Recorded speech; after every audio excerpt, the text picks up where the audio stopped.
Good day everyone, I'm Cindy Emmanuel Nuevo, and our topic for today is all about human rights.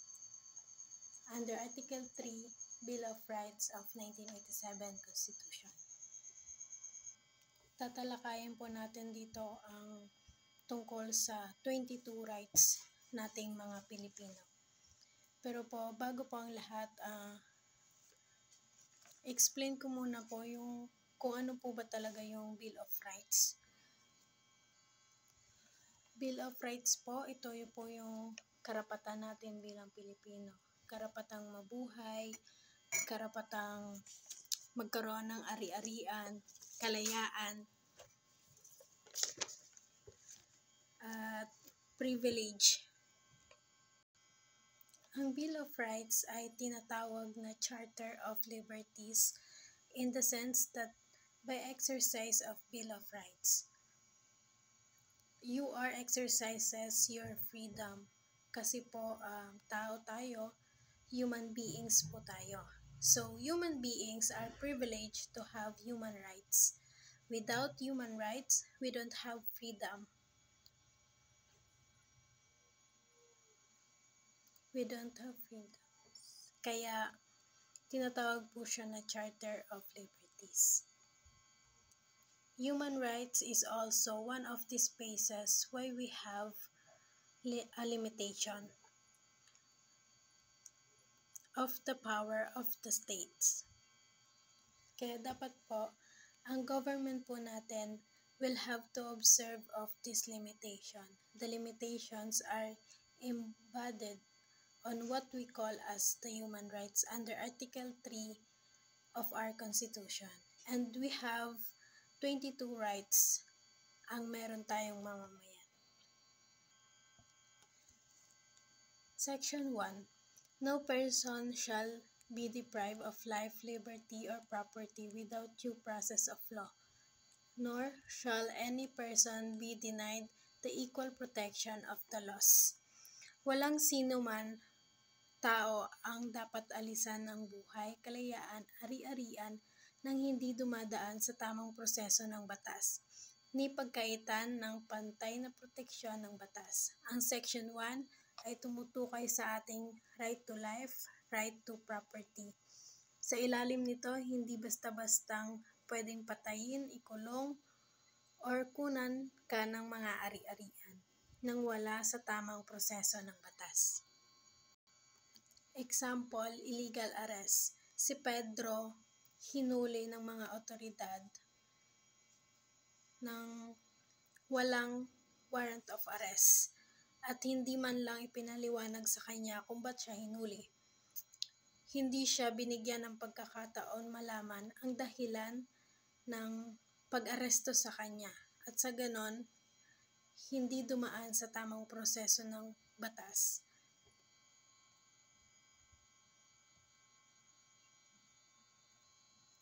Section 2, the rights of the people to be secure in their persons, houses, papers, and effects against unreasonable searches and seizures. So, ang Section 2 po, tumutukoy ito laban sa search and seizures. Dito po, hindi ka pwedeng basta-basta pasukan sa bahay mo or halughugin ang mga gamit mo kung walang search warrant na galing sa korte.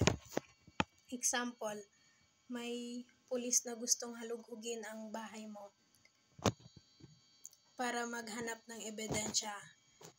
Bago nila gawin yun, kailangan muna nila ng search warrant galing sa judge.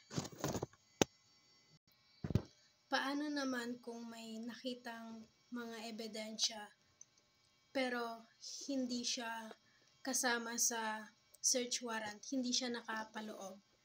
Pwede po ba siyang kunin bilang isang ebidensya? Ang sagot po ay hindi. Kasi ito ay mabibilang sa tinatawag na fruit of the poisonous tree. Kung ano lang po yung nasa search warrant, ayun lang po talaga yung pwedeng kunin natin. unless kung plain of view. Ito yung pagpasok mo sa isang kwarto at nakita mo yung isang ebidensya. Section 3. The privacy of communication and correspondence shall be inviolable except upon lawful order or of the court, or when public safety or order requires otherwise as prescribed by law. Sa Section 3 po, ang karapatan po nito about sa communication ng tao. So, karapatan ng bawat tao tungkol sa pagkakaroon ng pribadong komunikasyon tulad ng text messages, chat, calls, emails, and mga liham. Hindi po basta-basta maaaring pakialaman ng gobyerno or ng kahit sino man ang mga ito. Maliban na lang kung may utos ng korte or may banta sa pambansang seguridad o kaayusan ng lipunan. Example, hindi pwedeng ma-monitor ng mga pulisya ang mga text or chats sa iyo na walang order galing sa korte. Kapag ginawa nila yon, ibig sabihin nilalabag na nila ang batas. Bawal din po ang pag-record ng phone calls na walang legal authorization. According to anti-wiretapping law, ito ay may tuturing na krimen. Section 4. No law shall be passed privileging a freedom of speech, of expression, or of the press of the rights of the people peaceably to assembly and petition the government for redress of grievances. So sa Section 4, karapatang pagsasalita ng ating mga sariling opinyon, kalayaan sa pagsasalita, pagpapahayag at mapayapang pagpupulong.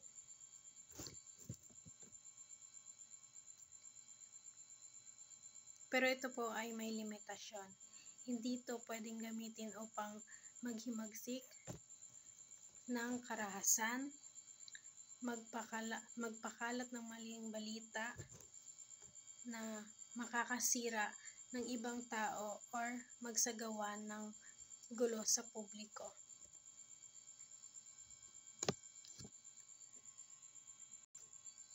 Kalayaan po nating magsagawa ng mapayapang rally para ipahayag ang ating mga saloobin. Example, halimbawa po nito, kung hindi ka sang-ayon sa isang batas, maaari kang gumawa ng isang poster about sa opinion mo at mag-rally po kayo. Pwede po yun. Section 5. No law shall be made respecting an establishment of religion or prohibiting the free exercise thereof. So sa Section 5 po, kalayaan natin tungkol sa religion at mga paniniwalang mayroon tayo. May tatlong pangunahing bahagi ang Section 5. Una, no establishment of religion, pinagbabawal sa gobyerno na gumawa ng batas na nagtatalaga ng isang relihiyon bilang opisyal na relihiyon ang isang bansa. Pangalawa, free exercise clause o kalayaan ng pagsasagawa ng relihiyon.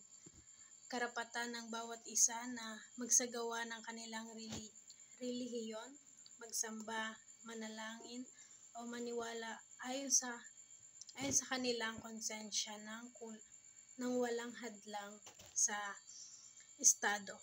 Pangatlo, no religious test or hindi pagiging bias. Hindi pwedeng hingiin ang pagsunod o paniniwala sa isang relihiyon. Halimbawa nito, no official religion. Hindi pwedeng gawing opisyal na relihiyon ang isang relihiyon. Section 6. Sa Section 6 ay the liberty of abound and of changing the same within the limits prescribed by the law shall not be imparted except upon lawful order or of the court. Neither shall the right to travel be imparted except in the interest of national security, public safety, or public health as may be provided by law. So sa Section 6, karapatan mong manirahan o karapatan mo mag-travel. Karapatan mo manirahan sa kung saan gusto mo, sa kung saang lugar ka mananatili.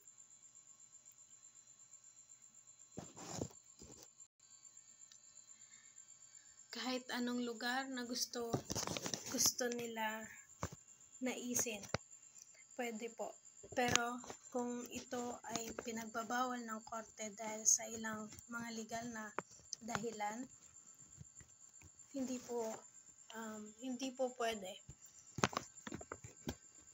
Lalo na sa pagta-travel, lahat ay malayang bumiyahe sa loob o sa labas ng bansa.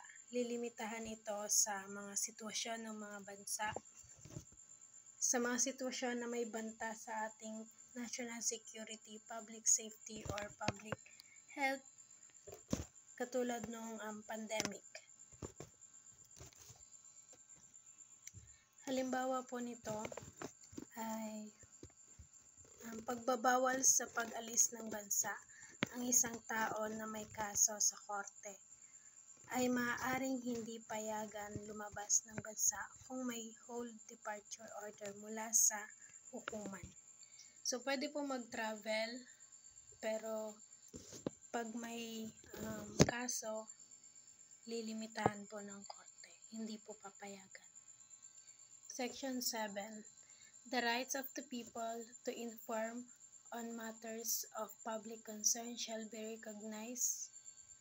So, sa Section 7, karapatan malaman ng mga tao ang impormasyon, kaugnayan sa pamahalaan at mga desisyon na nakakaapekto sa publiko.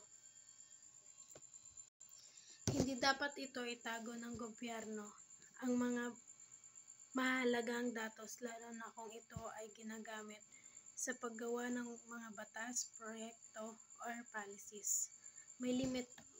May limitasyon din po, tulad ng mga sensitibo, tulad ng mga bagay may kinalaman sa pambansang seguridad o privacy ng tao.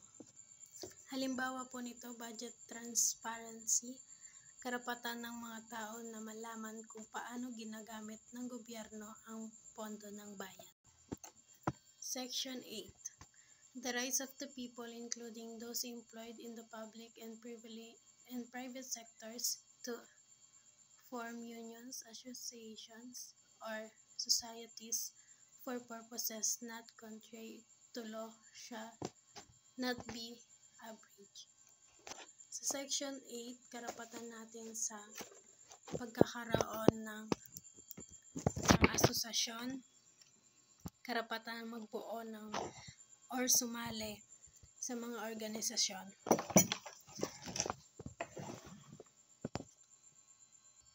Basta ito ay hindi makakabahala at nakakasira ng lipunan. Basta layunin ay legal at maayos para sa bansa. Section 9. Private property shall not be taken for public use without just compensation. So sa Section 9 po, hindi dapat gumawa ng batas na sumisira. Ipinagbabawal ng batas ang pagkuha ng private property ng isang mamamayan na walang kabayaran. Maaari lamang kunin ito kung para sa pampublikong interes. Section 10. No law impairing the obligation of contracts shall be passed. Hindi po dapat gumawa ng batas na sumisira sa pananagutan or kasunduan ng mga kontrata. Meaning, hindi pwede gumawa ng batas na sisira or magpapawalang bisa sa mga legal na kontratang napagkasunduan ng dalawang panig. Hindi pwedeng sirain ito pag naaprubahan na ng batas. Halimbawa, kung may kontrata ang manggagawa at ang kumpanya na may tiyak na sahod at benepisyo, hindi pwedeng gumawa ng bagong batas na nagbabawa sa sahod na iyon o sisira sa kasunduan nila. Section 11. Free access to the court and quasi-judicial bodies and adequate legal assistance shall not be denied to any person by reason of poverty. So sa Section 11, ang lahat ng tao ay dapat may magkaroon ng pantay-pantay na proteksyon ng batas. Walang sino man ang dapat tratuhin na mas mababa sa batas. Mahirap man o mayaman, babae or lalaki, ay may pare-parehong karapatan at proteksyon ng batas. Section 12.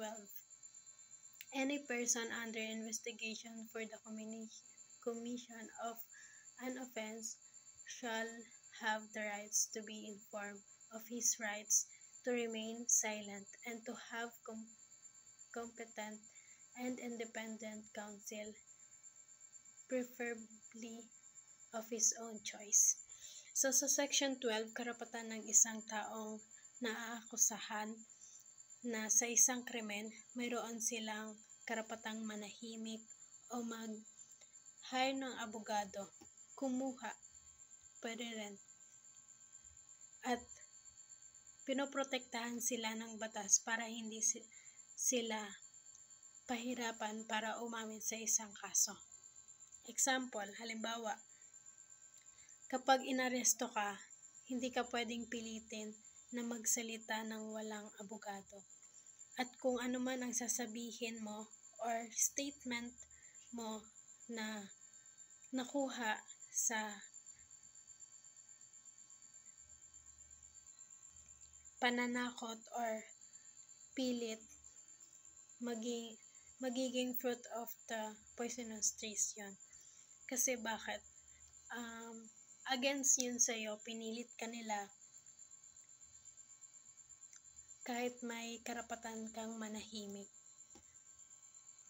At yung kapag ikaw nagsalita dahil pinilit ka nila or tinakot ka nila, hindi na ito magagamit na ebidensya laban sa'yo. Hindi na siya magagamit sa korte. Section 13. All persons except those charged with offenses punishable by reclusion perpetua when evidence of guilt is strong shall before conviction. So sa Section 13, right to bail, ang sino man inaakasahan ng krimen ay may karapatan magpiyansa, maliban na lang kung ang kaso ay may parusang kulong sa ilalim ng reclusion perpetua at malakas na ebidensya laban sa akusado. Sa Section 3, pwede kang mag-bail maliban na lang kung ikaw ay may kaso na sa ilalim na reclusion perpetua at malakas na ebidensya laban sa'yo. Halimbawa, ang kaso mo ay nagnakaw, pwede kang pansamantalang makalaya habang dinidinig ang kaso. Ang seksyong ito ay hindi ka pwedeng ikulong agad habang wala pang final judgment. Ang layunin na nakapaloob sa seksyong ito ay mapapanatiling ang prinsipyo na tinatawag na innocent until proven guilty.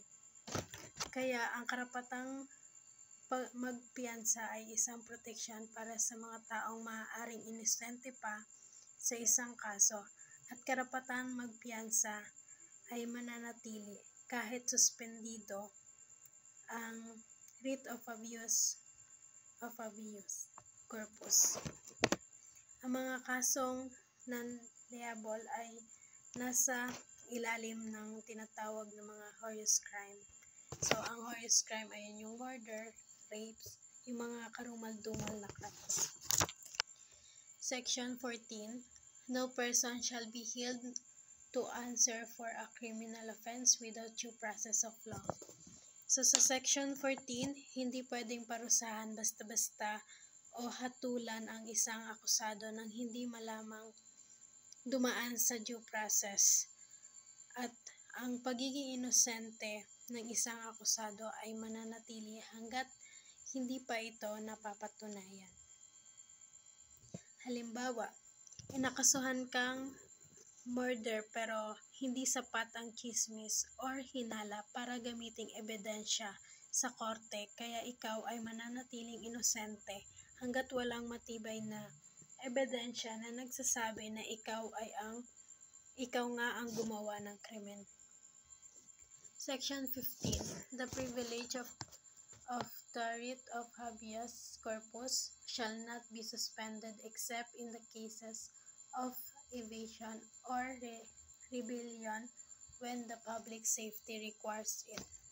So, sa Section 15, ito ay utos mula sa korte na dapat ipresenta ang isang taong nakulong upang malaman kung legal ba ang kanyang pagkakakulong. Maaari lamang ito suspendihin kung may rebellion o pananakop.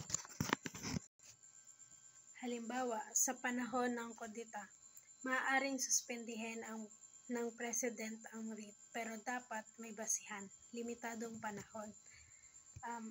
Balance lamang ito sa gobyerno at mamamayan. Hindi ka basta-basta ikukulong without due process of law. Section 16. All persons shall have the rights to a speedy disposition of their cases before all judicial, quasi-judicial, or administrative bodies. So, sa Section 16, karapatan ang pag-usad ng kaso. Sabi dito na ang bawat isa ay may karapatan sa mabilis na paglilitis. Hindi pwede patagalin ng gobyerno ang desisyon ng kaso ng isang tao, lalo na kung siya ay nakakulong. Section 17. No person shall be compelled to be a witness against himself. So, sa Section 17, ibig sabihin, walang sino man ang maaaring pilitin magsalita or tumistigo laban sa sarili niya, lalo na kung makakasama ito sa kanyang kaso. Halimbawa, inakusahan kang pagmamay-ari ng droga. Sa investigasyon, pinilit kang umamin at magsabi ng detalye na maaaring gamitin laban sa iyo. Paglabag na po yon ng batas. May karapatan kang manahimik at humingi or mag-hire ng abogado. Section 18. No person shall be denied solely by reason of his political beliefs and aspirations. So, sa Section 18, ipinapaliwanag na ang sinuman ay hindi dapat ikulong dahil lamang sa kanilang paniniwalang politikal.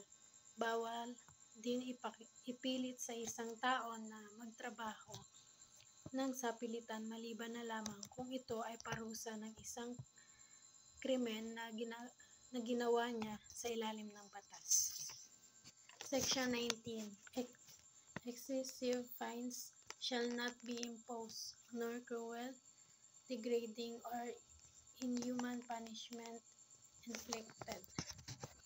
So, sa Section 19, nakasaad dito na ang pagbabawal sa pagpaparusa ng malupit o hindi makatao o anumang nakakasira sa dangal ng isang tao. So, bawal po. Bawal po yun. Ang malupit at hindi makatao. Pagpaparusa. Section 20. No person shall be imprisoned for debt or non-payment of a poll tax. So, sa Section 12, nakasaad na hindi maaaring ikulong dahil lamang sa hindi pagbabayad ng utang or loans. Example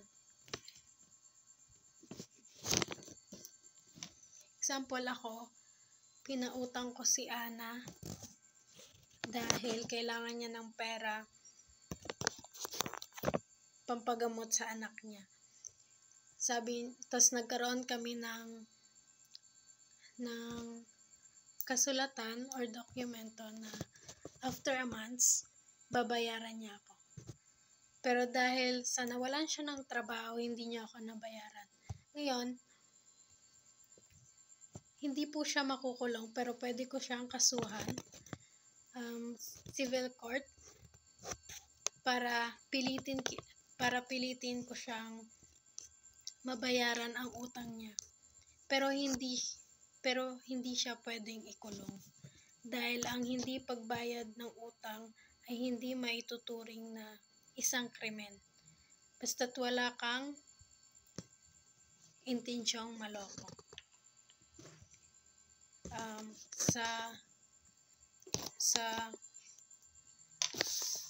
Sa utang, civil cases, hindi siya criminal cases. Section 21. No person shall be twice put in jeopardy of punishment for the same offense, if an act is punished by a law and an ordinance, conviction, or acquittal under either shall constitute a bar to another prosecution for the same act. Hindi maaaring litisin o usigin muli ang tao sa parehong krimen matapos siyang mapawalang sala o mahatulan. Ang layunin nitong protektahan ang isang tao sa paulit-ulit na paghuhusig para sa iisang kasalanan na maaaring magdulot ng pag-aabuso ng kapangyarihan ng Estado. Halimbawa nito, kinasuhan kita ng pagnanakaw, dumaan ang kaso sa korte at na-acquit ka o napawalang sala dahil sa kakulangan ng ebidensya.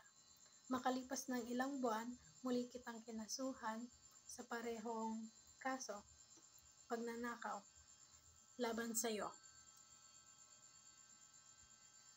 Para sa parehong insidente. So, bawal na po yun. Hindi na po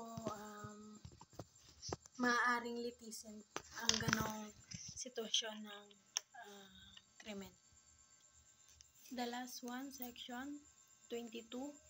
No ex post facto law or bill of attainder shall be enacted. So, sa section 22, bawal ang ex post facto law at bill of attainder. Sa section na ito, hindi maaaring gumawa ng batas na magpaparusa sa gawaing legal noong panahong ginawa ito. Ito ay ang tinatawag na ex post facto law. At ipinagbabawal din ang pagpaparusa sa isang tao o grupo nang hindi man lang dumaan sa paglilitis. Ito naman ang tinatawag na bill of attainder. So, halimbawa, Ang halimbawa po nito, noong year 2017, si Pedro ay nagbebenta ng alak o sigarilyo sa tapat ng school. Sa panahong iyon, wala pang ordinansa or batas sa kanilang bayan na nagbabawal sa pagbebenta ng alak at sigarilyo malapit sa school. Nung year 2024, naglabas ang lokal na pamahalaan na bagong ordinansa na nagsasabi na ang sino mang mahuhuli na nagbebenta ng sigarilyo at alak sa loob ng 100 meters mula sa school ay magmumulta ng 10,000 at posibleng pagkakakulong ng 30 araw. Pagkatapos maipasa ang batas, gustong kasuhan si Pedro ng lokal dahil sa pagbebenta niya ng alak at sigarilyo malapit sa school noong hindi pa nagagawa ang batas sa pagbabawal ng pagtitinda ng alak at sigarilyo malapit sa school. So, bawal na po yun. Hindi na pwedeng kasuhan ang katulad ng kaso. Halimbawa, nagbenta ako noong 2020 tapos wala pang batas na sinasabing bawal yon. Pagdating ng 2024, nagkaroon ng batas tapos gusto nila akong kasuhan. Ayun po ang tinatawag na ex post facto law. At ang Bill of Attainder naman, ipinagbabawal din ang pagpaparusa sa isang tao o grupo nang hindi man lang dumadaan sa paglilitis. Ayan po. Maraming salamat.